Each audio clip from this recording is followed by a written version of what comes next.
এবার সাইফ আলী খানের নিরাপত্তার দায়িত্ব নিলেন জনপ্রিয় টেলিভিশন সিরিজ আদালতের সেই কেডি পাঠক। নিজ বাড়িতে হামলার শিকার হয়ে হাসপাতালে ভর্তি ছিলেন বলিউড সুপারস্টার সাইফ আলী খান। সেখানে 5 দিন চিকিৎসার পর বাড়ি ফিরেছেন। এই অবস্থায় তার নিরাপত্তা আরও জোরালো করা হচ্ছে। জানা গেছে সাইফ আলী খান ও তার পরিবারের নিরাপত্তার জন্য কেডি পাঠক খ্যাত অভিনেতা রণিত রায় ও তার টিম দায়িত্ব নিয়েছে। কিন্তু সাইফের নিরাপত্তায় মূলত কোন ব্যবস্থা নিয়েছে কেডি পাঠক টিম এবং এ বিষয়ে কি বলছেন রণিত রায়, বিস্তারিত থাকছে প্রতিবেদনের বাকি অংশে। আর কেটিভি শোবিজ চ্যানেল থেকে আপনাদের সাথে আছি আমি শাহনেওয়াজ।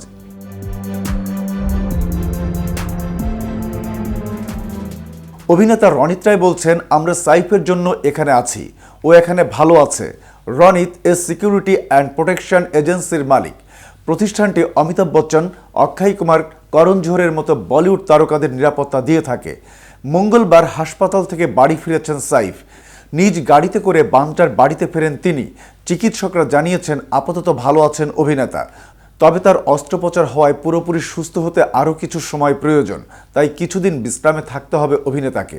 এদিকে জানা গেছে ভারতের মধ্যপ্রদেশ সরকার শিগগিরই শত্রু সম্পত্তি আইনের অধীনে অভিনেতার পারিবারিক সম্পত্তির দখল নিতে পারে, যার বর্তমান বাজার মূল্য 15,000 কোটি টাকা।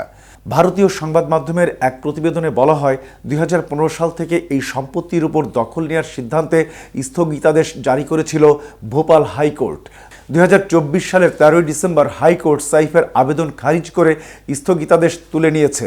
এর ফলে মধ্যপ্রদেশ সরকারের আর কোনো বাধা থাকছে না। ভোপালের কোহেফিজা থেকে চিকলোর পর্যন্ত বিস্তৃত সাইফের সম্পত্তি, যেটির আনুমানিক বাজার মূল্য 15,000 কোটি টাকা। ভোপালের শেষ নবাব ছিলেন হামিদুল্লাহ খান। সাইফ তারই প্রপৌত্র।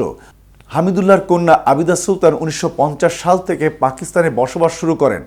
এরপর থেকে পাতৌদিদেরই ছিল ভোপালের ওই সম্পত্তি।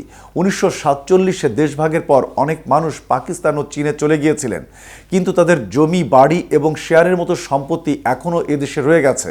সেই সম্পত্তিগুলোকেই শত্রু সম্পত্তি হিসেবে চিহ্নিত করা হয়।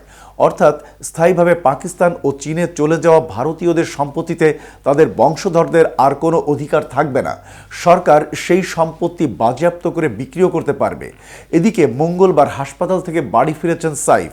নিজ গাড়িতে করে বান্টার বাড়িতে ফেরেন অভিনেতা। চিকিৎসকরা জানান আপাতত সুস্থ অভিনেতা, তবে তার অস্ত্রোপচার হওয়ায় পুরোপুরি সুস্থ হতে আরও কিছু সময় প্রয়োজন, তাই কিছুদিন বিশ্রামে থাকতে হবে সাইফকে। তো ভিউয়ার্স, ভিডিওটি সম্পর্কে কোনো মতামত থাকলে কমেন্ট করে জানাতে পারেন।